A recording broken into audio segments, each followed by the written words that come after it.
section. It's a lot of information. And we're going to go through the major forensic system activities for ITP. And you can see that here we have community, court, institutions. And the arrow here, I don't know if you can see that, it says cost increases. So not only cost, but again, trauma to the client. You know, we want to keep them out of the system. And down here it says diversion opportunity, which I'm going to talk more about this afternoon, and time-saving opportunities. So take note of those and let's walk through this. So to get in the system, a person has to be arrested by law enforcement. They have to be charged with a felony. Now there is a diversion opportunity right at arrest. What could that be? Yeah, Baker Act. Actually, I've read a bunch, and I'm really kind of surprised that they are arrested during the Baker Act for a felony. Yeah, you know, shocking, right? But there's a diversion opportunity by using CIT, right? So, but they end up in jail. There's a diversion opportunity in jail. Jail folks, what do you think? They see Star and she's like so positive and like she uses her motivational interviewing and stuff and like gets them to take their meds and like they get out. That's the diversion. But the competency issue is raised. Who could raise a competency issue? Anybody. All right. Time-saving opportunity, get the evaluation started. The community experts are evaluating that person. Who are your community experts? You? Are you a forensic evaluator? No? Okay. Dr. Crop, Dr. Levin. Dr. Levin retired? Oh, good for him. Okay. Dr. Warner. So if you're new to the system, find out who your evaluators are in your regions. There's usually a handful in every region that do most of them. There's a competency hearing to determine, the court determines whether they're competent or not. And keep in mind the evaluations, typically the judges will go by the evaluators, but not always. So it's just information for the court. All right. They're committed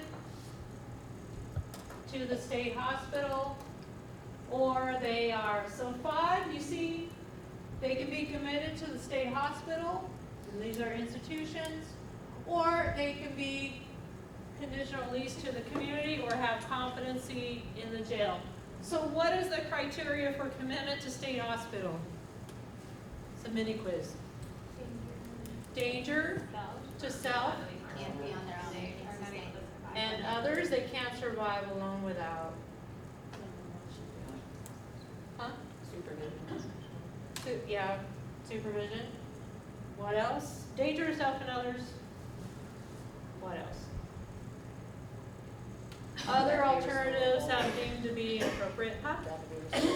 They have to be restorable. Excellent. Here's the admission process at the state hospital. They could go to civil, but right now we're working at a 90-day window to restore competency is our goal for state hospital. So it can be fairly quick. Some are sent back pretty quick. So again, competency is not like, oh, we totally fixed the person. It's about, did we get them competent? And that's even competency restoration in the community. Yes? If they're deemed in that initial evaluation to be non-restorable, then what happens then? They can't Oh, enter great the- question. So- They get stuck. Right. Yeah. So those are some of the problematic cases. So what are the, like, let's hold on this. If they're deemed to be unrestorable, it's usually due to, there's usually a couple things it's due to. It's due to dementia or, yeah, it could be DD or usually brain injury, brain trauma. So actually they can't be in our system, but the courts are like, what? They usually order several evaluations because they want somebody to find them restorable for sure. And you can't blame them, even though we don't want them in our system, but it's kind of like they don't know what to do with that person.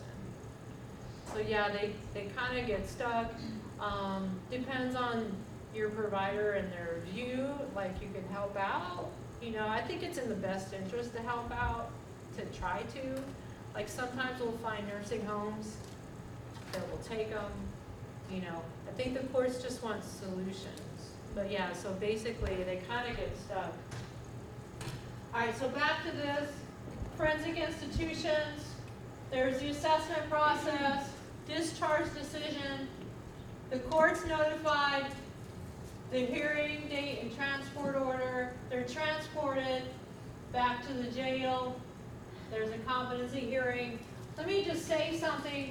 Sometimes, and we don't do this actually, and I'm thinking, well, maybe some cases we can.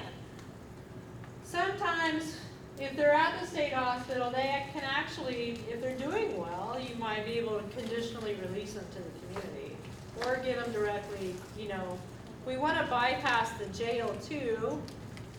You guys appreciate that, right? Yeah. So, because the jail's not conducive to their mental health either. So, you know, we do that with the NGIs, and sometimes there's no reason why we can't do that with ITPs either. That they can be directly released from the mental institutions, either on conditional release or pending, you know, say they are of the opinion they're competent.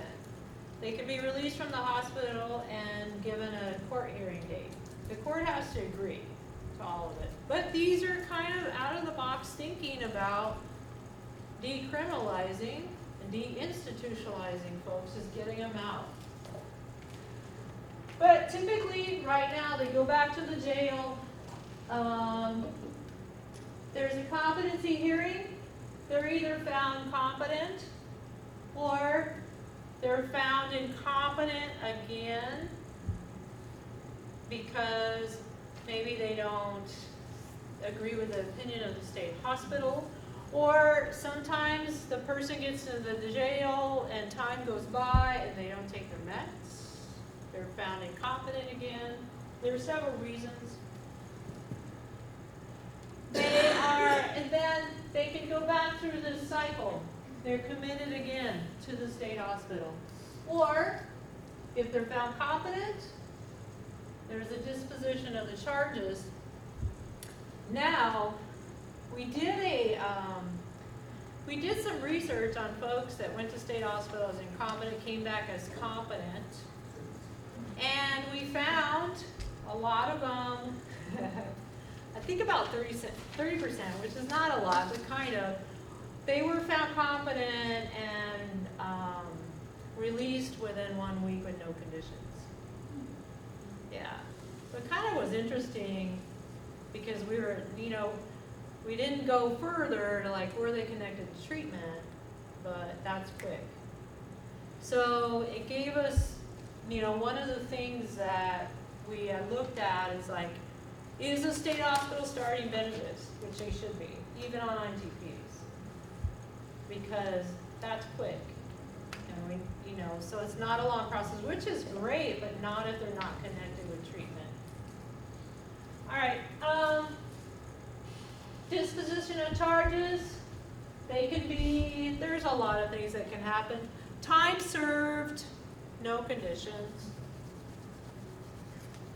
Department of Corrections, which could be probation or prison. Or they can get an NGI and be on conditional release. Any questions about this process? You guys have it. Leah, Yes. have you guys looked at what percentage that have remained on conditional release, that have been in the community, have then, been violated by the courts, and what percentage are being violated by the courts, and what percentage of those that remain on CRP are not being violated? Is that number trending up or down? We don't have those numbers, to be perfectly honest with you. I think DCF, I've been there a year. We do a pretty good job at State Hospital because it's institutional, we have some control, but we don't keep that much data for conditional release folks. You know, so it definitely, it's something like I'm looking at and curious. I might start, because you know, you don't want folks to have all this data that they keep and not, you know, concentrate on other things, you know. But basically the data we keep on the conditional releases are numbers, how many new people, how many are getting competency restoration. We don't keep the length of time it took for competency. We haven't really looked at those that, you know, what happens after that. So one of the ideas I had is maybe have a pilot area, you know, a smaller scale versus the whole state doing it, and look at that. So, but it would be interesting. It would be interesting, but we haven't. All right. Competency restoration, I'm going to speak a little bit about it. I actually give a whole training